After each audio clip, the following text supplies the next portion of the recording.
What's up, True Talkers? It is your girl, Latoya. I am here with another video, ready to share some holiday cheer. All right, so y'all know, every year I have a panel for Christmas, whether it's the married couple or the all girls, but this year I wanted to do something very special. I have a special guest, and I want to invite them on right this moment. So y'all, welcome my special guest. Hello, everybody. It is my husband, Kevin Haynes Jr. You guys have asked me consistently, when are you gonna bring your husband on? When are you gonna bring your husband on? So here he is. I'm here. And we wanted to do something special for the holidays, just sharing our story, a little bit about how we met, our first impressions of one another, just to do something fun for the holidays and just to kind of relate to you all, because I'm sure there are so many stories out there on your marriage and things that you guys have done, you've learned over the course of your years that you've been married. And so we're excited to just spread some holiday cheer. Are you excited? Definitely. He's my excited. First time. I'm a big fan of hers. So I'm just gonna sit back and let her do her thing, and I'm gonna try to contribute the best way I can. Cause you got it. Aw, isn't he sweet, guys? And we have my brother in the back. Y'all don't see him, but I'm gonna just let the cat out the bag. My brother is in the back. He's critiquing us, y'all. So say, hey, Junior. What's happening? All right, so yes, we want to go ahead and get started. So again, we just talking about our marriage, how we met, some things we've learned this year, y'all. As we always say when it's the Christmas time, like, I cannot believe that we are already approaching a whole new year. Can you guys believe that? 2023 is right around the corner, and I just feel like we was just filming our video last year, right? Yeah. With the married couples, and it was amazing. It turned out amazing. Yeah. It turned out amazing. So, yeah, this is my husband, and we've been married for how many years? We've been married. Going on 3 years, but 2 and some change. You know. Yes, 2 and some change, but yes, we'll be 3 years and when. Look, I'm putting him to the test. Ooh, March 21st. March 21st, 2020. So 3 years we've been married. So we're gonna be celebrating soon. Yay! All right, but before we get into it, before we get started, y'all already know the drill. What they supposed to do? Like, comment, share, subscribe.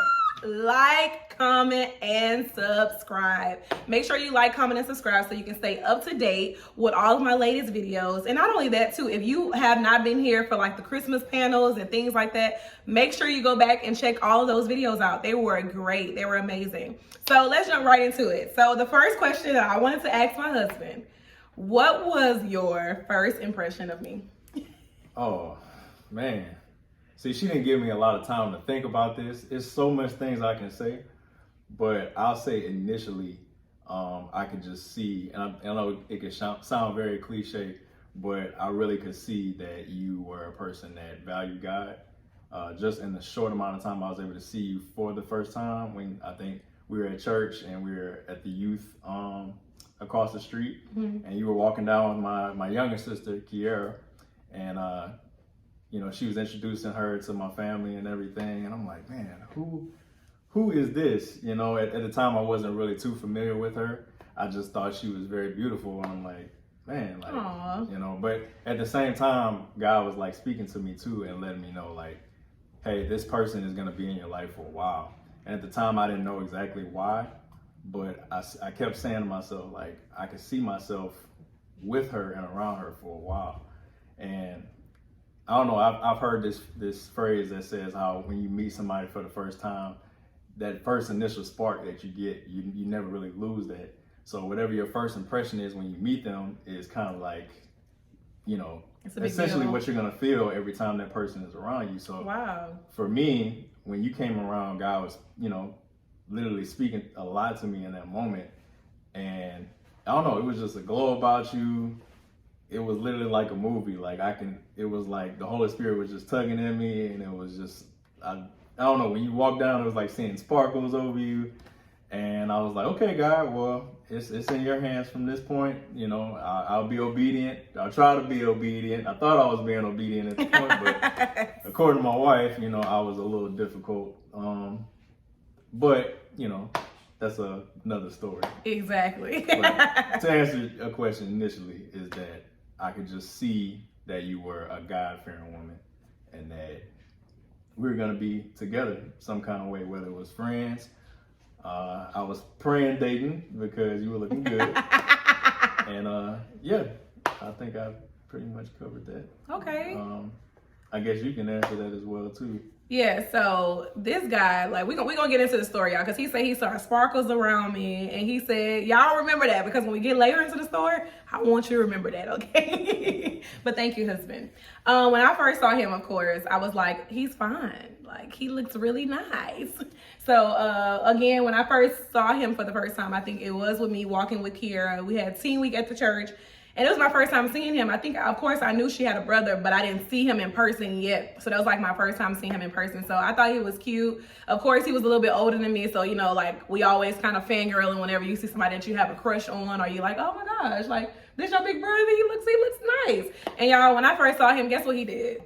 He just gave me the deuces. So he said all that in his mind, but he just gave me the little thump, the 2 fingers up. Was like, what's up? I couldn't. Oh, I was cool. feeling her. She was younger than me. She was, you know, in the youth department with the young. I didn't know how old she was. You know, she was hanging with my younger sister, so I'm like, she gotta be my Well, that sister makes sense, age. yeah. You know, so I'm like, I can't let her know I'm feeling her that quick. You know what I'm saying? While at the same time saying it can't be too many years apart. You know. So. Right. Yeah. I look pretty mature as a teenager. But yeah, that was my first impression, like the normal thing. It was more so like, you know, he's cute. This is my friend's brother. He seems really cool. You know, I didn't have that moment of like, oh, I know this person. I'm going to be with this person forever. But it was more so like, okay, I see you. I recognize you. And I'm going to keep it moving. So that's kind of how it was for me. But let's get more into the story. So he said that he saw me for the first time. He saw sparkles. But the truth of the matter is, when Kiera, my friend, came back and told me, she was like, you gonna be so excited to hear. Well, I'm jumping ahead of the game. Because like okay, so let's pretty much tell the story. Like, let's run it back. Of course, we both grew up at the same church. And so he was there, of course, before I did. I came to my church home now when I was like 15 years old. And so like the first person that brought me was my best friends from school. But me and Kiera had gotten really close also at the church. And so me and her met through dance or whatever. So a lot of times people hear the story. The reason why I want to share this story is because a lot of times when people hear like, because I explain the story all the time, and they're like, I'm married to my best friend's brother. Like, I like to word it like that if people know both of us, because it's like, you know, like, he's related to her. There's no other way to put it. But a lot of times people hear it. That's the real dynamic. And so a lot of people hear it and they're like, what? So you really was her friend first, and then all of a sudden you was trying to be her friend so you can really get to the brother. I'm like, the story does not go like that at all. God just happened to work it out that way. Exactly. God worked it out, definitely. It was a blessing, and I don't want to use the word curse, but it was a blessing, and it had its troubles too. Yeah. Yeah, like that's the real. Definitely pros and cons with it. Yeah. So just growing up at the church, of course, we was all kind of heavily involved. He's a musician. I'll let him tell his side of the story, but he was a musician or whatever. And of course, like, my mindset was always like, I want to marry somebody in the future who's like, of course, doing similar things that I'm doing. So like, that was a big deal. And he had to be a Christian, of course. And so that was pretty much like my story. But like, me and Kiera became really close, like really good friends. And I would always like say little things here and there about her brother, but it wasn't like that big of a deal to me yet, if that makes sense. Like, you know, like the normal, like, you know, if your sister have a big brother that's cute, you know how girls do. We're like, oh my God, he's so cute. And oh my gosh, one day I can see us together. Like, I'm speaking all of this, but had no idea that like this was gonna be my reality. And so that was pretty much like how we met. Yeah, so that was pretty much how we met. Like, we met at the church. She introduced me to her brother, but like the story, when I tell y'all, we would keep y'all here all night. Like, me and her, we were friends, so I spent the night at their house. Like, I was hanging out with her all the time. And, but yeah, I'll stop right there and I'll let you share it, like, your part. Okay, so where you want me to start? You want me to start from just us kind of developing a relationship outside of just... Yeah, like, what was your thought process, like, knowing, like, because eventually we had gotten to the place of, like, where he kind of knew I liked him. And so, like, what was your viewpoint knowing that I was like your sister's friend? Man, so interesting enough, the things that my sister Kiera was sharing with me about you was kind of really just confirming the things that God had already spoken to me about you, which was that you were God-fearing. And the other thing that kind of was, I guess, my own discernment, or the discernment that God had gave me, was that you were interested in not just the typical things that, you know, most girls who might have, you know, had an initial attraction, or I might have had an attraction or whatever. It didn't click for whatever reason, just because we couldn't connect on a deeper level, or just in a sense of like my craft, like musical things. And for you, that was like the first thing that even came up, was that, you know, you wanted drum lessons, and that just did it for me. That did it for me, because I'm like, man, she interested in my craft, like, you know. And then I think, you know, you were in the choir at the time, you were dancing, so I'm like, she's familiar with music, so I really wanted to get to know you, the side of you that is into like creative things as well too, you know. Yeah.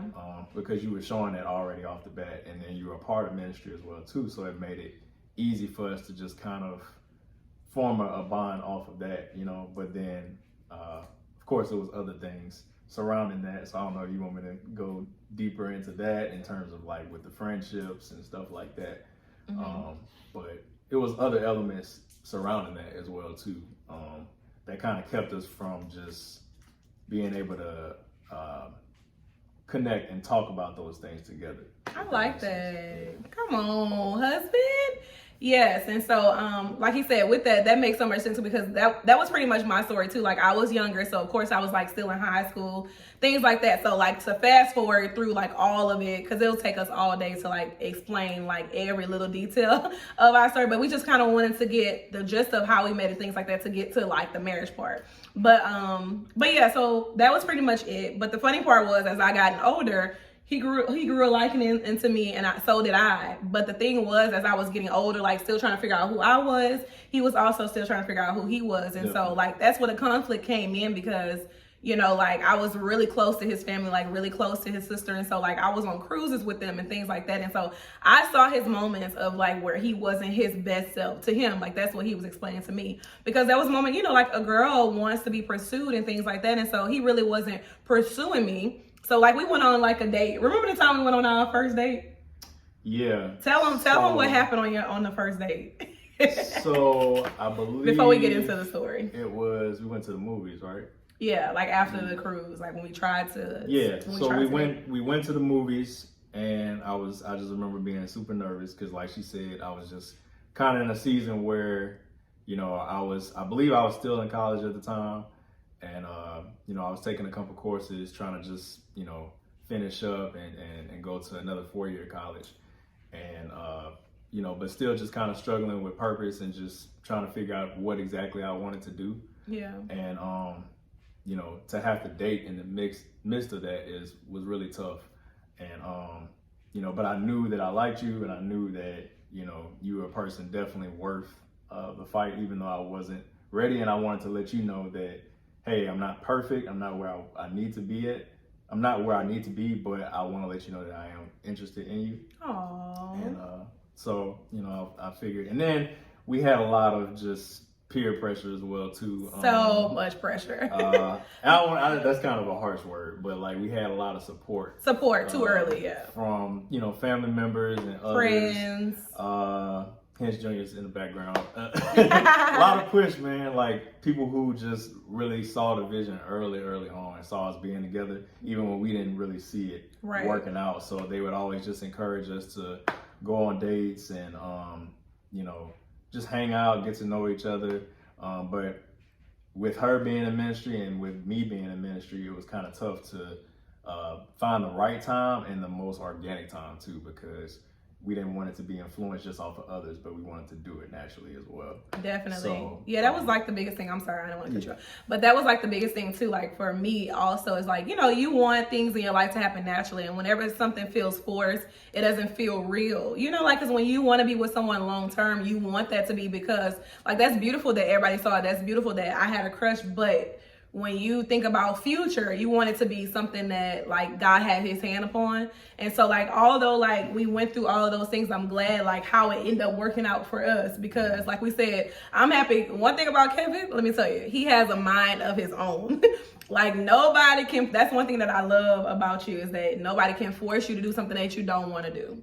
You know, and as much as I might have been even younger at the time and just kind of thinking like, I wasn't even thinking long term in a sense, but it was more so like, you know, you like somebody, show him that you like him. Like, Yeah. take me on a date. But it was like, it wasn't even about that at the end of the day because he was really finding himself. And so, like, now that we're married and looking back at it, like, I told him how much I appreciate that because I'm like, you know, like, that allowed us to grow individually too. Definitely. You know, because had we done it back then, who knows if we would be here today, you Right, know. right. And still, that doesn't mean that, like, dating was easy, but, like, it was better that he worked those things out within himself. And the same for me. And so, to like fast forward it a little bit, like, so going through. You actually, we got to bring it back because you. Oh, I'm sorry. You asked how did the date go, so. maybe Oh, I can talk a I'm little bit sorry, about that. I don't want to yes. navigate too far. I'm from that. sorry, y'all. So I'm basically, ready to we tell went the We went to the story. movies, and I believe the movie was The Fault in Our Stars. Yes, it was Fault in So Our we Stars. saw And it was that, actually and it was a really depressing good. movie. It was good, yeah, but depressing. Yeah, it was good. But it was good because it was about a young couple as well too. So Yeah. we were kind of able to just pinpoint things and just kind of soak in the moment and just imagine what it would be like in a dating situation as well too. So we watched the movie. That was good. I don't remember eating anything or even getting any like popcorn or nothing like that. Right, we Maybe really was didn't get too no popcorn. nervous. Like now I'm thinking about, I'm like, why didn't we get popcorn? Like, why didn't we Right. get food? But maybe we ate before then or something like that. I don't know. Right. But I think we were just trying to get on a date. Oh, we went to the park afterwards. So, but even before that, remember Mm-hmm. we went into the parking lot, the garage, because it was at Cinemark. And we went to Cinemark and we Oh, were just kind yeah, of talking, talking, and that's kind of when yeah. I just shared with her, like, hey, this is where I'm at. This is my headspace pretty much. This is the things that I kind of aspire to do long term, and then this is how I see it for both of us in terms of dating. Yeah. And it was a lot because typically I can kind of like over explain myself sometimes. That's like probably a weakness of mine. And, that's kind of how I knew that you were for me, is because you didn't judge me. You didn't, bash me for any vulnerabilities that I might say at the time. You were just listening, and like I respect it. Aww. Matter of fact, let me go back because she didn't say I respect it. She was more so like, she was just silent, Yeah. but still smiling. And Right. she has this thing. I don't know any of you Oh guys my that know her, God. but she has this thing where like when she's silent and like she'll be looking at you and like she'll be nodding her head and everything, but then she'll also like have this little smirk that happens like right in the midst of her talking. I mean, in the midst of you talking. Oh, somebody else And talking. and it could be so intimidating. It's like, wait a minute, like, am I saying something wrong? Or like, am I doing something? Like, it was scary to me. So like, and she still can do it to this day. And I'm like, I just be, I'll shut down immediately because I'm like, oh Lord. I Like, said something wrong. No. yeah, I said something wrong, whatever. But it's cool though because it also lets me know that she's listening too, and that she is not just gonna let me slide with anything. Right. But yeah, so after that, which is the part that she's mentioning, we went to the park. Somehow we ended up at the park. I think that we just either I suggested it or you suggested it. I don't know if we got food and went to the park or we just was going to the Yeah, park. One of the two. I think we might have gotten food because I remember we would get like canes and stuff all the Right, time. yeah. So I think we had got canes or something like that. We ended up going to the park, and like I said, mind you, I'm still nervous and everything. So we were talking, and somehow my nose ends up bleeding, like really bad. So bad. To where it's like it's on my shirt. This we talking about the very first date that we went on. Yeah, Yes. yeah, it's on my shirt. He And went to the trunk. You went to the trunk to look for something. maybe so. Oh my no, you was going to the trunk to cover up your nose. And I was like, you found whatever? And I just saw all of this blood coming down. I'm like, oh my God. I was like, oh my, what happened? And it was hot out. It was really hot that day too. Yeah, it Yeah. was hot. But when I tell you it was like so I was much overheated. blood. I was overheated. Yeah, he was overheated. So our day pretty much was cut short because his nose ended up bleeding. And thank God. But she looked out. She got some napkins for me, and she was, Yeah. giving me the napkins to, I don't know if you exactly put the napkins there No, for I ain't me, do all but that. which I didn't want her to because I was grossed out for myself. But I was It really was. I mean, it was like a lot, but I wasn't I think grossed you out. kind of laughed it off a little bit, or we laughed it off. We was trying to rush to get you home because we didn't know how serious it was. Okay. Yeah, because it was pretty bad.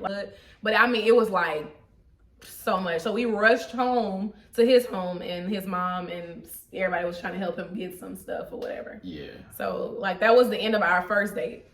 So that was your viewpoint on it, and everything he pretty much said was like pretty much like the way that I viewed it. Also, it was like more so like, you know, anticipating that moment, like, oh my gosh, okay, we're going on a date, let's see how he interacts or whatever. And it's funny that he brought up the conversation in the car because I was staring at him, listening to his story, because to me that was amazing. Because, you know, like when you dating somebody, everybody always, you know, like trying to be real smooth. Kevin was not trying to be like extra smooth, extra whatever. It was like, this is who I am. And that's what it is. And it was my choice to like, am I going to accept this or am I going to, you know, like walk away or whatever. And I was looking like that because it was so much information at one time. But once he like explained everything, it was like, okay, he really like let me know. And we had a conversation about it like later on. I don't know if you remember that or not. Yeah. But like when we started really dating and when we was dating seriously as we had gotten older or whatever, we had a conversation about it. And I was telling him like at that time, it was like, it was so much information at one time. But when he explained to me, it was like, no, like I was really letting you know like what place I was at. So it's like, you know, like if we do date, this is where I am in my life. And when you think about it, like that's a mature thing because listen, I didn't really even date much. Like I dated people in high school and stuff, but nobody like really, I wasn't really like going on dates yet and being so it's like, it was new to me too. So like we was really young and like really trying to figure it out. But I think you were like, what? 18? If that, maybe 17. Because I think I was 19 at the time. It had to be 18 though, because I was on the cruise with y'all. Well, and yeah, no. So yeah, I think I was 12, 13. I might have been like 21. Yeah, I think it was like 19. Yeah, if I was in my second year of college, it was like I was 21, I think. So yeah. So it was, you know, it was different. But to fast forward from that point, so pretty much like after, you know, we went on that date, we were still like texting and things like that. But Kevin was not a person who would like text you back to back. Like I was like, I never had to run behind anybody. You know, like normally the boys texting me or whatever, like, hey, let's talk on the phone, stuff like that. Like he wasn't like that at all. Like the total opposite. So it's like, you know, we talked about like real life stuff. He was watching a basketball game. I'm like, okay, what basketball game you watching? So we were talking, and then all of a sudden, you know how you can leave people on red now? He literally left me on red. And I would double text. You know what it was? To try to make. And it was, anybody that know me, like that really know me, like whether it's my family or whatever, like they know like I just respect people's time, you know. And for her, so serious. She even told me, like, even when we were in the car, she was like, look, I'm getting ready to go to college. You know, I potentially might be going to Southeastern. I'll be staying on campus. And I'm just I sure did. Yeah. And I think that was kind of the setup for everything for me to just kind of be like, well, if it's gonna happen, it's gonna happen in God's timing, just because. And that still don't give me an excuse to not fully pursue like that. I think it was a little bit of both. I think it was a little bit of just kind of being shy and not wanting to like interfere, but then also like respecting your time and knowing that you were busy as well too. Okay, So, see, that's nice. That's why it's good to communicate, because you would know these things if they're not communicated. Because, you know, of course, like there are stigmas and like mindsets behind dating nowadays. Like people just say, oh, you left me on red. They trying to go ghost on me. You know, like it's so many things now. I'm trying to be relatable to it. And as we share the conversation, because like if we did those things in 2022, like people are dealing with the dating things now. If they would see that, they probably would never talk to the person ever again because of the fact they feel like, oh, they going ghost on me, or they having different experiences. Whereas to like you hear the other person's side and you realize like, oh, that's really respectful. right. Yeah, so that was pretty much the situation. So y'all, so Kevin and I were texting at the time, and like we wasn't like texting every day. Like it wasn't one of those situations, but it had gotten to a point where we were texting, we were talking. I'm trying to figure out, because it was so many times when we talked to each other. Like, Yeah, most times it would be like after church. you know what I'm saying? Like, was this a time where I was getting ready to tell you that this wasn't gonna work? No. So we actually texted like maybe. We stopped texting around this time, but then fast forward to. Well, we texted after we went on a date. We texted for like maybe like a couple weeks, like 3 or 4 weeks, and then And just stopped. And then that's when we kind of had a conversation about just, you know, that we were kind of in 2 different spaces or whatever, and wanted to move. So then we tried 3 times. Yeah. So wow, the first time that's crazy. was that. So that was the first time. But the second time, the second time, I think it was like Easter Yes. It's So Easter. that's what that was a turning point for me. So the second time was that Kevin started. So the thing is about Kevin too, when I used to go hang out or whatever, y'all might be thinking like we was all hanging out. Kevin was a musician, so he was literally in his room. If I was at the house, I would not see him the whole entire weekend. Like me and Kiera, we be going to the mall, we were going to help out, in her mom's office, like all sorts of, like we never really saw each other because he was like going through that space where he wanted to be alone. He was growing up to be a man pretty much, trying to figure himself out. And so it was like, I didn't really get to see him. So like the conversation, like we said, it really wasn't going anywhere. So we kind of like, was like, hey, that was nice or whatever. But the second time around, I started seeing more of like his personality. Yeah. And mind you, like in the midst of all this, like in the midst of this, she's also like dealing with my sister too. So like, not to say like, that makes it a little weird, but you got two young ladies who are like best friends. They're not like, occasional, casual, like they're best friends. So it's like to have to like be in between that and like not step on any toes, step on my sister's toes, step on her toes. Like it was a lot, so it's like, I felt like sometimes it was best to just keep my distance versus trying to just impose my will and everything. And like I said, it don't make it completely right, but that's kind of what was going on, was that it wasn't completely just me not wanting to talk to you or you not wanting to talk to me, but that dynamic of you had, other friendships and stuff going on as well. Definitely. Too, Yeah. And that's true. So, and then sometimes you don't see it from that, because when you're young, like literally because I was younger, I wasn't thinking about all of that. But as I got older, we really begin to go through the storm and all of that to really see. But the other turning point, I'm gonna go fast forward to some things because I know like our time is running short. But it was like around Easter Sunday. He had on a nice suit, looking real nice. And we were actually texting around this. I don't know how we started texting again, but we started texting and he was more expressive about his feelings. Like, I think you had, cause like once again, her and my sister best friend, so she would always kind of like be over sometimes. Oh, she was, and she was actually, her and Ebony was at the house spending the night. So they were there, and once again, the peer pressure kicks in where you got family members from another room saying, hey Kev, I think you and Toya, I think you should text Toya, she's here, blah, blah, blah. No, I was at my house this time though. I'm talking about for Easter. Okay. But that's way back. We didn't even mention that part about how I got your number in the first place. So that's not the same day? Mm-mm. Okay. But I don't know how the second time around we started texting, but I just remember like we was... the second time we actually didn't start texting again until after the Easter service. And then... No. I got good memory. So around the Easter time, he just started showing more interest because originally he wasn't really like showing interest in that way. So that made me excited because he was actually expressing himself. But all I to say was that even in that time, it just did not work out because I was like, we both shared because we was actually like getting serious at this point. This was the second time around, y'all. We was like, okay, we're not going to talk to anybody else. Like, let's focus on one another, whatever. We were still young. I was in college, going to Southeastern still. He was going to BRCC at the time. And so, I end up meeting someone else and I'll begin to text them. And so remind you, we were saying like, we're not texting anybody, but when you're young, you might meet people that you known years ago, whatever. So, and me and this person have a whole other story too. So that was the funny part, was that I knew them, or we tried to talk several times. And so this time, because Kevin, for me, because like I'm kind of like Southern Belle mindset where I wanted to be chased and I want to be taken on dates and stuff like that.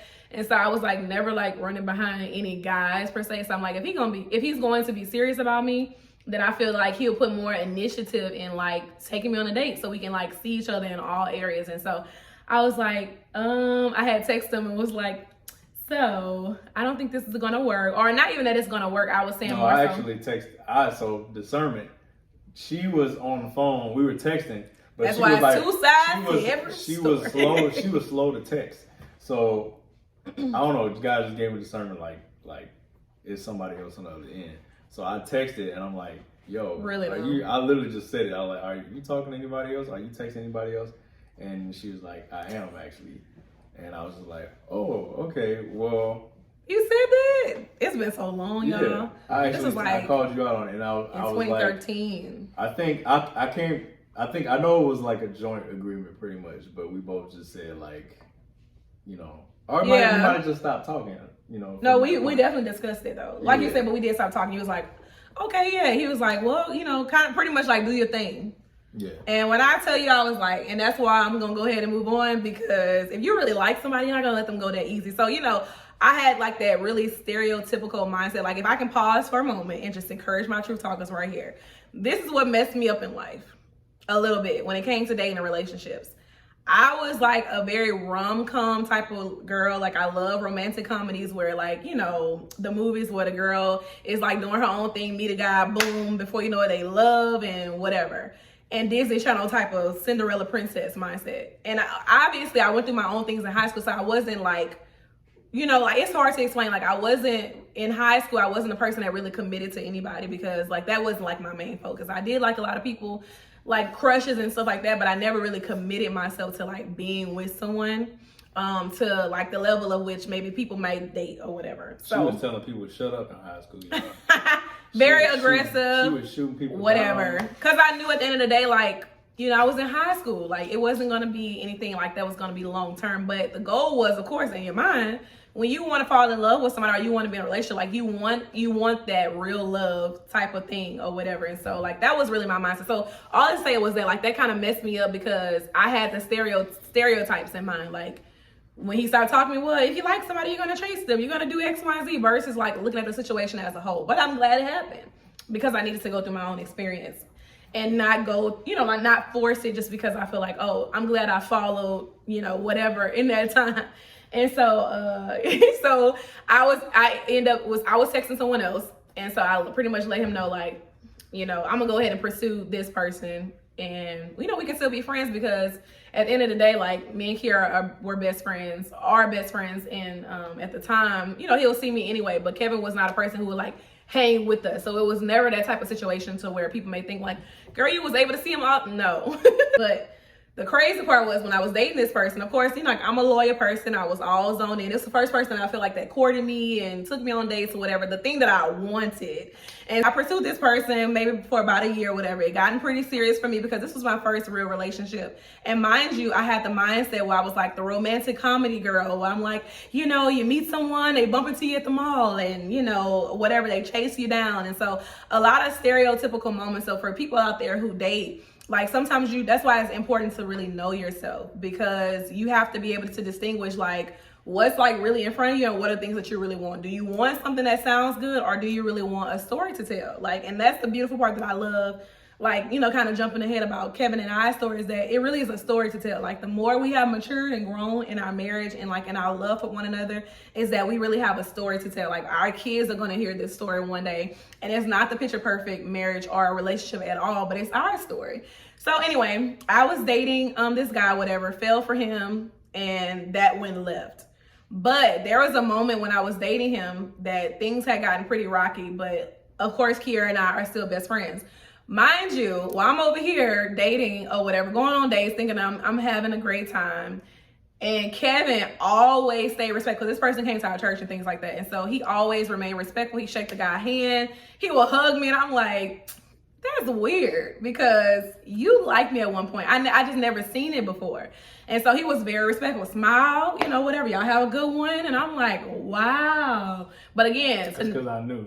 To know my husband is to just know his type of temperament, like his personality. I told, like I can tell people now because we married. But Yeah. Like, even then, it was like God was just letting me know, like, just sit back. It's It's won't okay. be always. Like, that's your person, And with anything in my life, I've always believed that what God has for you is for you. So Come on, say it one more time for the truth talkers. They gotta hear what God it. has for you is for you. What God has for you is for you. And that's not to say that you don't have to, be driven and be ambitious about certain things.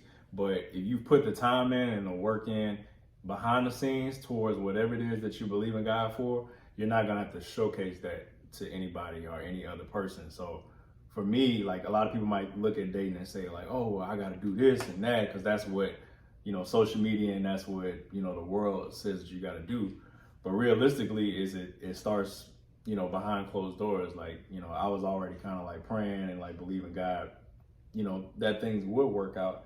And somewhere in the midst of that, I just had peace about it. And God just let me know like it's going to work out, and y'all are gonna be on good terms whether y'all are dating or y'all not.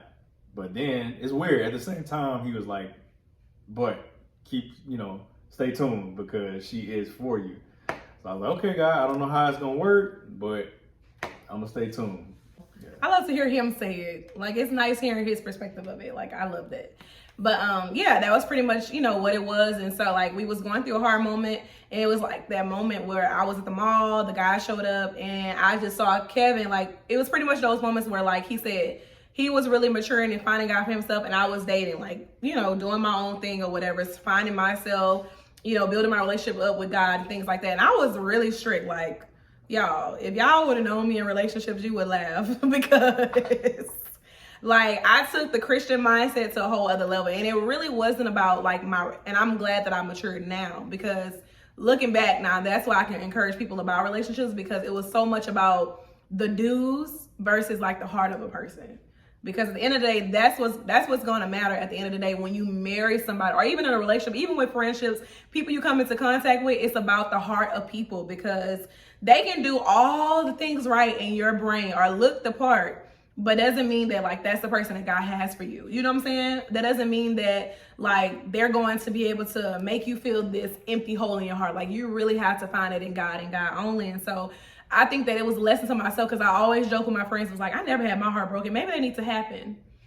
You got to be mindful of what you say. There is life and death is in the power of the tongue. Like, when I said that, it literally happened, and that person, not to knock that person at all. Like, it was what it was, a part of my journey for a reason. But, like I went through it, and like it ended on a bad note, but it taught me so much, like, about, myself, and like it really drew me closer to God. But anyway, while I was dating that person, I was able to like literally watch Kevin. Kevin started, like, when I go over there randomly, like we'll go out to eat, he'll be talking more, like expressing himself more. And I was like, I like that. Like, that's nice, because he never really opened up like around us. And then we was like, going back to the story, we was at the mall, and the guy, me and him, I was mad at him for some reason. So I was like hanging with Kiera, telling her about it with their family. We going to the mall or whatever. And Kevin came with us. Mind you, he never comes anywhere with us. So it was funny. I'm like, he was there. He looked real nice on his leather jacket. I remember what he had on. He had on his leather jacket, and the guy gave me a gift for whatever reason. And I remember, like, I'm standing right here, but the guy was walking to go give Kevin a handshake, and Kevin literally stood up and was like, "How you doing, man?" And like the look on his face, like he wasn't intimidated. He was who he was, and I was like, wow, like I like that. And ever since then, like, that moment really stuck out to me. But I still wasn't in my head like, I didn't go date Kevin, because I was not that person. I was like, I like that. I see you. I can brag now. In the back of my head, I was like, she like that. I ain't gonna say Sure he did. Sure you did. Did you really? Yeah. That's funny. God will give you a couple little. You were showing out. A couple of confident moments. That's why you put that leather jacket on. Just to let you know you're on the right track. That's why you had that leather jacket on, because you were trying to. No, the outfit didn't have nothing to do with it. But in the back of my head, I knew God was working. I just didn't know, and I didn't want you to. Even when I can't see it, he's looking working. out of your relationship, but yeah, he was Wow. working. He was working. Come on. All right. Well, I see. Look, that's why it's good to tell your story. Now I know. But yeah, so that's pretty much it on my part. Like, went through it or whatever with the guy.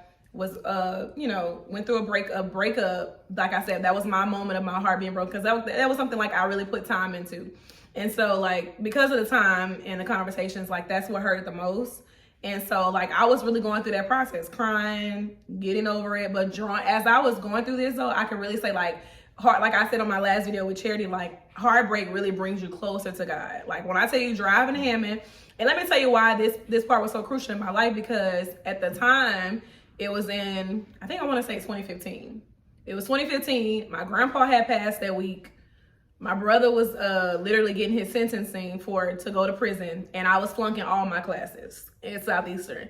So like, not only was this, like about the breakup, it was about the turning point that I was going through in my life. Like I was flunking out, and so I was getting to a point where I was gonna be sitting out soon in college and all this stuff. So like, it took a toll on me because of all the stuff that I experienced. And mind you, I was more so like this goofy-go-lucky happy person, but like when I went through that, it was like, like I said, that stereotypical mindset where I was a little aggressive in that way, where it was like, I knew this would happen. So I kind of took that on, and it kind of really created like a small sense of sadness to where I really wasn't like what he seen before the breakup was different after the breakup. Would you say that? Yeah. A little bit, Yeah. like a little bit of my personality.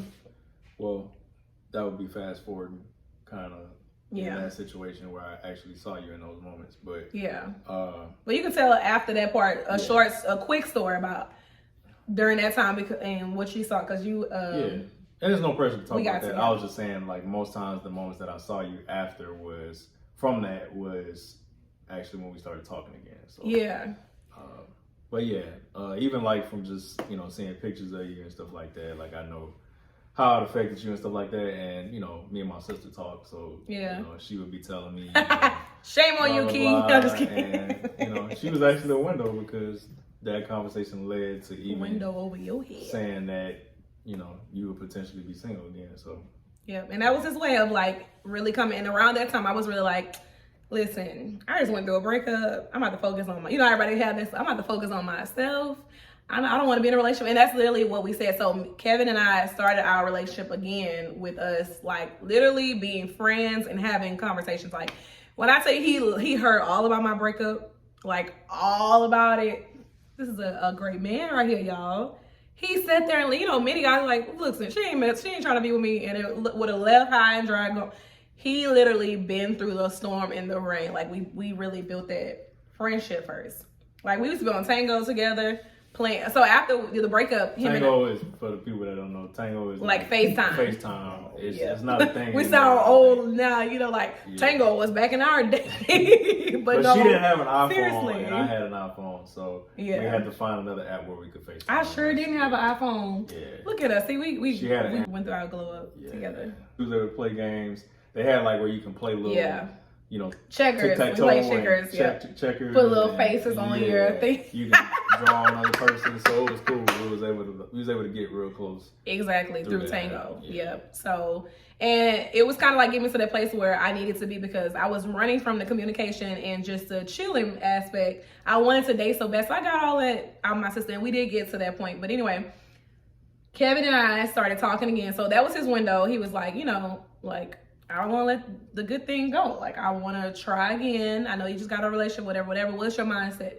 Told him my mindset. His mindset was like, listen, I've been working on myself, and I think I'm ready to, you know, give it a go. And I was like, okay, but I don't want to date. I want to just be friends. And so I remember even telling my daddy the story, like, and when you first pulled up at the house, when it was like, this dating is serious. And that's when it dawned on me, like, dating is serious, you know, like, because in your head, you're like, just friends, just dating, just, you know, but it was really becoming something. But yeah, because to intervene in that too, shortly, is that realistically for anybody that's watching that, like, you know, you think about pursuing somebody or whatever, like, finances is involved, you know, like, you gotta have that's a lot of money when you date somebody. That is a whole other story. even not even thinking about just, that's true though, you know, this person being your wife, but like just dating anybody in general, you gotta have finances to be able to support that person. And like, I know me, like, you know, I was just starting to get all my major bills, like, you know, my car insurance and, you know, other things like that, to like have to pay on my own and then have to pay for school stuff and all that. So that's a good thing for guys to hear too. And I think being realistic, because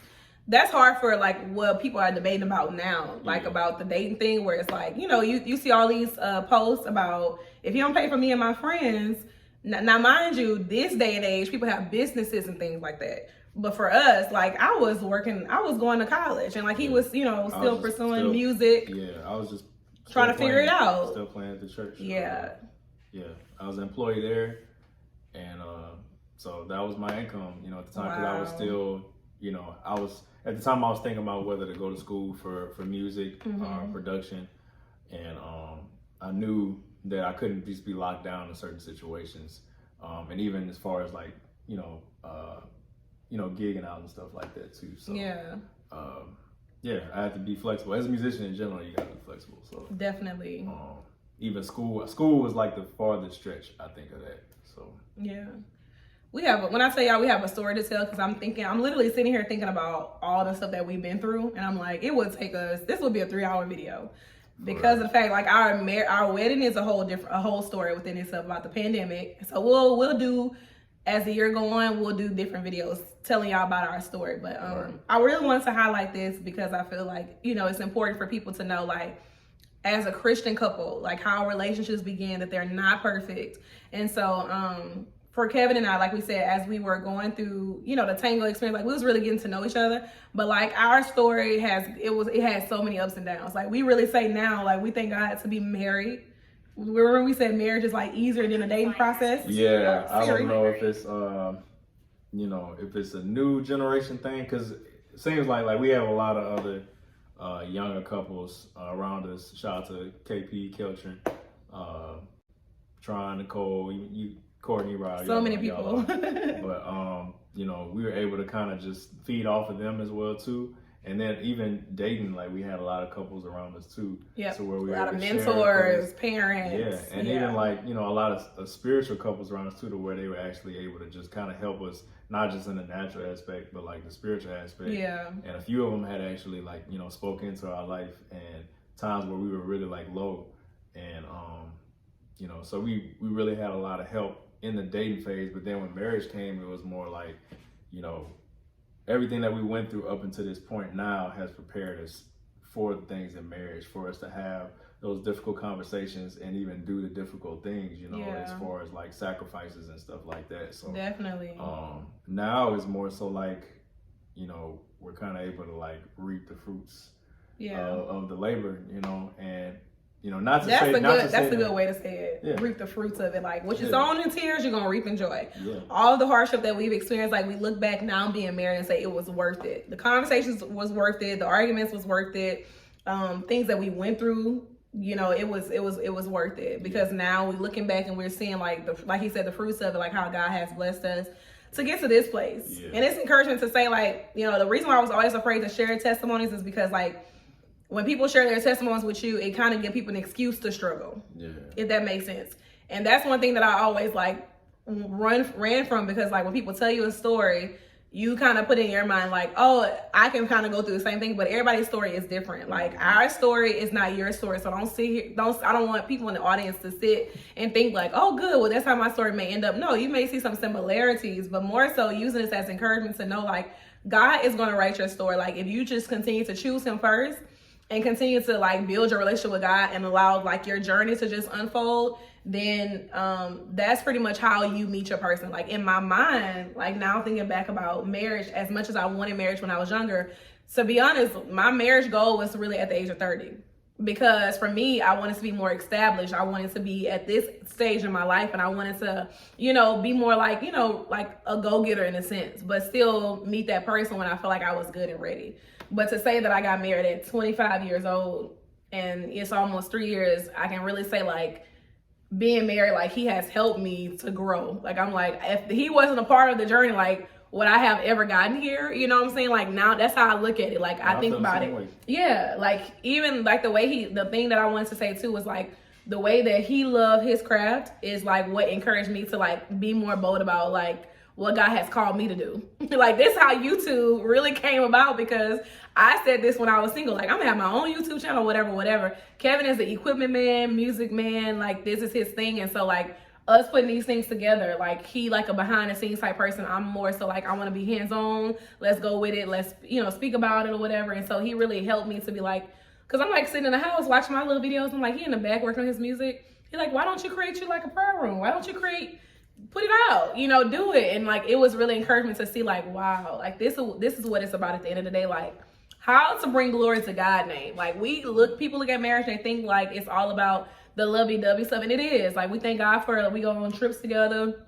That's honestly, it's like one of the first things that you notice. If it's really like the person that God has for you, is that the things that she does is gonna kind of somewhat complement like what you do. Yeah. Not in the sense of it like making sense, because at the time like she wanted to go to school for ministry.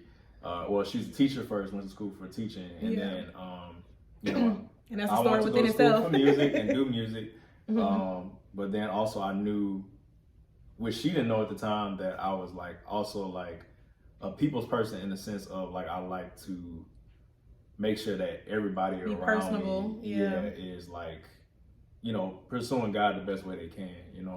And she helped push me in that regard, just because a lot of people that know me or that have seen my walk with God, they was able to say like, you have something to offer, but I wasn't always okay with just sharing that, from Wow.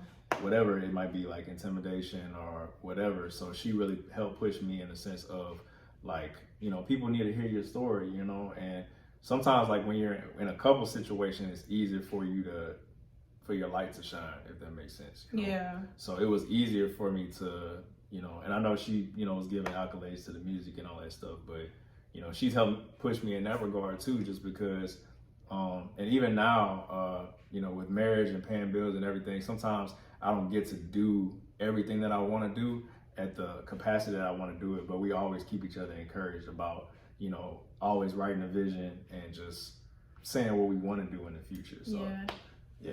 Oh, that's so nice. But it's true. And the other thing too is I wanted to say, like, the cool part is, like, if y'all will follow him, y'all know he loves to work out. He loves to eat healthy. And it's funny because I'm a journal, like y'all heard the story, I don't even have to explain it. Y'all know that I journal. And so my mama had, my mom was the one who encouraged me to journal when I was younger. When I was younger, I literally wrote in my journal that I wanted to own my own gym. Don't y'all steal this idea. I wanted to own actually Planet Fitness stole it. I wanted to own my own gym. It was going to be a women's gym. It's going to have scriptures all over the wall. It was going to be purple and black, like checkerboards or whatever. And it's crazy because, like, fast forward to now being married, we go work out together. And he wants to, like, that's his area where he want to grow and whatever. And too, like, I grew up in a musician family. Like, he grew up in church. And we grew up in church also, but my dad like also sung when he was, like back in the day, like soul music, R&B music, like all these different type of music. So my brother in the background, he can attest to this. Like, yeah. Stevie, I don't think we would have made it if somebody in her family didn't know music. I mean, she already knew music, but the fact that she had other musicians in her family, shout out to Mr. Warren, shout out to Juniors in the background. Yes, shout out to the uncles, because I know they play heavy, they play guitar and everything, like with major bands. So that's and I love to sing. Like if I can't and she sing. Can sing. I can't sing the best. I can't sing the best, but when I was younger, remember Dreams? I used to think that I was gonna be a singer because like that was my thing. Like I was singing to it. People know it now. And she can dance. I sing to stop.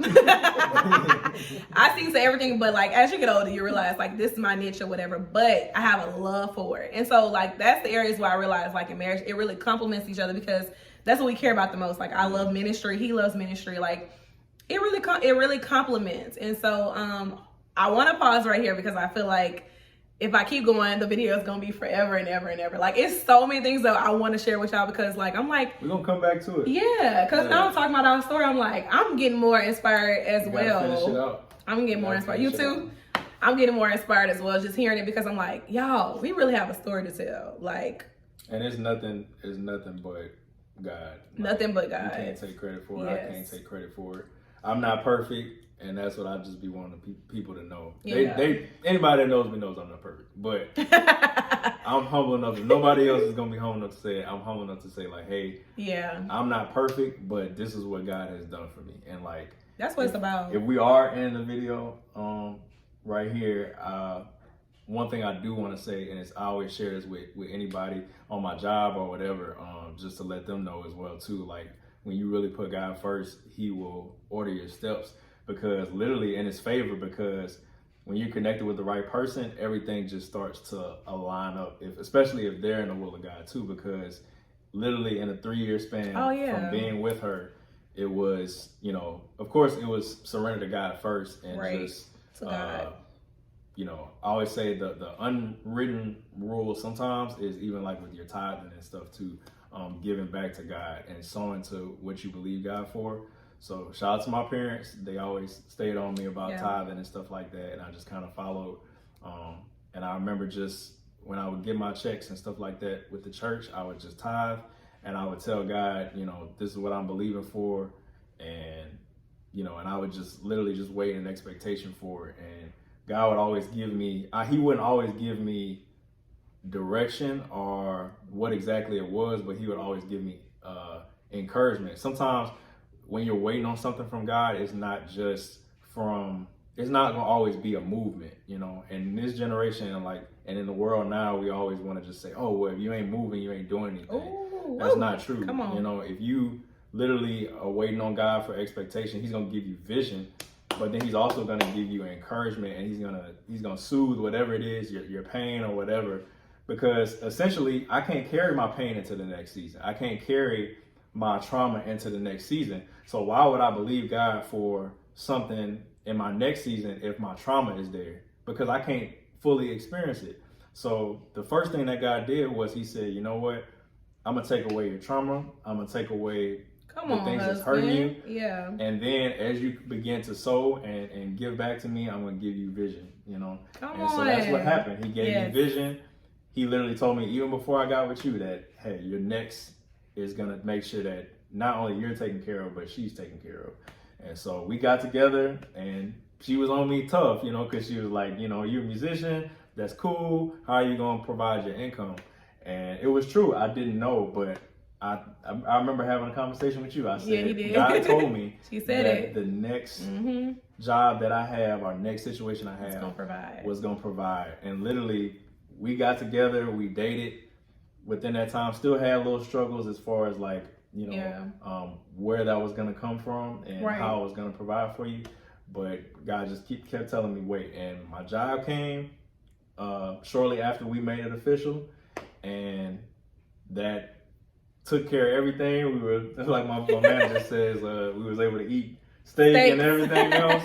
And then even from then, God gave me insight to just, okay, now you need to save, because musically, you know, I've given you this gift. So like the Bible says, your gift will make room for you. So I knew literally rooms that I couldn't keep my keyboards and everything in my parents' house because my mom was ready to throw me out from hearing drums and stuff. Yes. So, you know, I was literally able to save, you know, God just like save. And I kid you not, maybe like in 3 months, I had enough for a down payment for the house just from being obedient and saving. And it wasn't my own doing. It was literally just from being connected to the right person from God, her even believing God and seeking him while doing my own stuff as well. And shortly after, you know, that's when I got the house. After that, had the house for maybe like a year. You know, we were still dating around that time, still growing, having other opportunities. And I think, I can't remember the exact time, but like I said, literally 3 year span, it was, you know, me literally not knowing my next situation from that to the job, to the house, and then we were engaged after that, shortly after that. Yeah. And I say that to say just that's how quickly it can happen, literally, if you just submit not only to your own vision, but to God's vision too.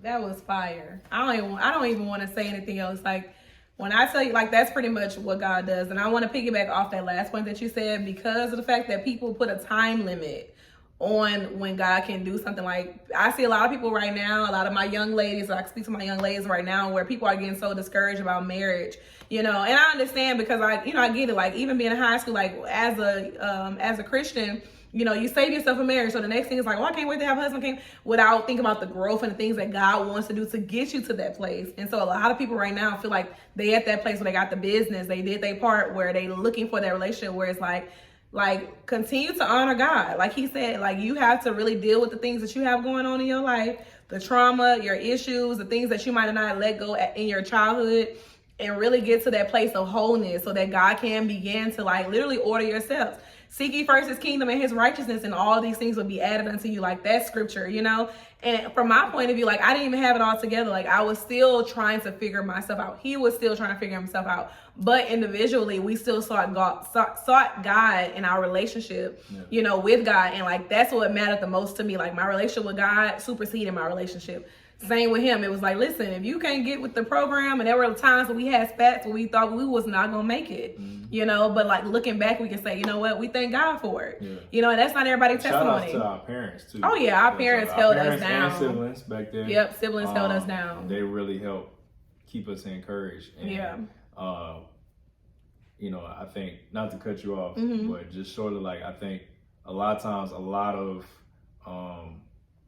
situations don't last, not because the two people aren't like great people, or because they don't know God for themselves. I think sometimes it's literally like sometimes you're only as good as your support as well too. So you got to have a good support system too. Yes. And I could literally sit here and say that if it wasn't for like brother-in-law in the background and my father-in-law and my pops and my mama and my sister, my brother-in-law Henry, Brandon, if it wasn't for everybody, if it wasn't for everybody collectively, we would not be here right now and we wouldn't be able to experience the fruit that we do right now. So even as we're talking about it right now, I just believe that for everybody that even contribute to that and maybe I'm praying a prayer right now, but I'm just praying that God bless you guys as well too, because we really appreciate that too. Definitely, because like you said, you really there are people that's essential in your life that you need in order to grow. Like we out here talking about we doing it on our own. I'm my own boss. Listen, you need people in your life to get to that next step. And sometimes it's not going to look the way that you want it to. And we also get confused with that. Like we think I thought this relationship was going to look totally different. And so that was my mindset. You don't have no job. You better get it together, whatever. But sticking it out and hearing what he said and actually seeing him do exactly what he said, it was okay, well, let me shut up. Because clearly God had his hand upon your life. You know what I'm saying? And God is ordering your steps. And so for my people out there who's longing marriage, really deal with you. Deal with, you know what I'm saying? Because the wholer you are, I don't know if that's trauma. The more whole you are for your relationship, the better your marriage is going to be. There are still things we said we can tell a story about the way we got married and the stuff that we went through after the pandemic. Also the things that you don't deal with in your relationship. Definitely. Will show up in your marriage. So whatever you want to front or act like it's all this and that or whatever, when behind closed doors, that's when the reality sets in. And it looks different for everybody. And it looks different for everybody. It might be this area of finances might be a harder area for somebody than others. Right. We got told a lot of things in marriage, that was going to be so hard. Many things. And sometimes a lot of things that we got told was hard for. It's the easiest thing for us, But it just go to show you how it's different for everybody, Right. But, right. Just believe in God that your situation is not too far gone to come back from as well too. Come on. Your situation is not too far gone to come back from. Your situation that you're dealing with right now is not the end to your situation. This is only the beginning. Those moments where you feel like this is it. I'm going through a heartbreak. I'm going through a loss. I'm going through whatever. That's the beginning of something new. Because God says, I'm removing the old and I'm bringing you into something new. And so that's our story, y'all. I'm going to pause right there because I feel like part of it. That's part of it. We can tell about our pandemic wedding and eventually we'll post those videos because I do want to share. And I feel like, even tonight has been an encouragement to me and my husband as we've been sharing the story. And so thank you, husband, for being my special guest. Of course. I love you. Yeah, it's still a little cutesy, right? I knew she was gonna lean her cheek over. That's my thing. So we are so excited just to be able to share our story on tonight, and we pray that you guys are blessed by it.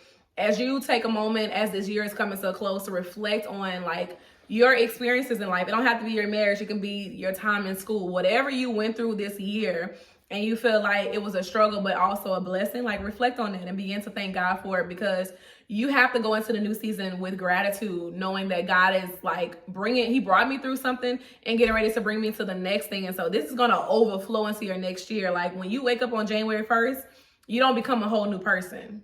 You're the same person that was in the last year, but it's the date change. And so you have to really begin to work on that now so that when you do step into that new year, you have the mindset and what you want to pursue. And so this was my way of just saying for True Talks with Toya to share with you guys our story and the things that we've come from and things that we've experienced. It's not perfect, but this is the truth of it. And they that know the truth, you will be set free from that. And so it's our relationship with God, our relationship with Jesus Christ, it was the thing that set us free to allow us to experience the beauty in marriage. And that doesn't mean, again, that it's perfect, but it's what God wanted it to be for us. And so anyways, I pray this spirit spreaded some holiday cheer for you all, being able to hear the story. Even if you don't know us at all, this is your way of getting to know a part of True Talks with Toya, to know what I'm all about, and also my husband as well. So I just hope that she lets me come back on.